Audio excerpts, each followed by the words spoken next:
ฟ้าห้องก้องกังวานคิดทอดบ้านอีสานเมืองเก่าคิดถึงดอกจานต้นเก่า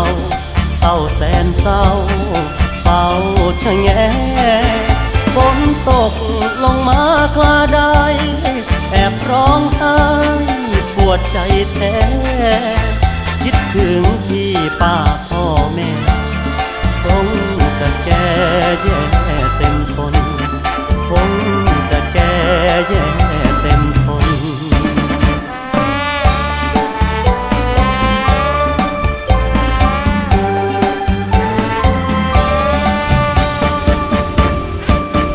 ฟ้าห้องเหมือนน้องสั่งเพราะว่า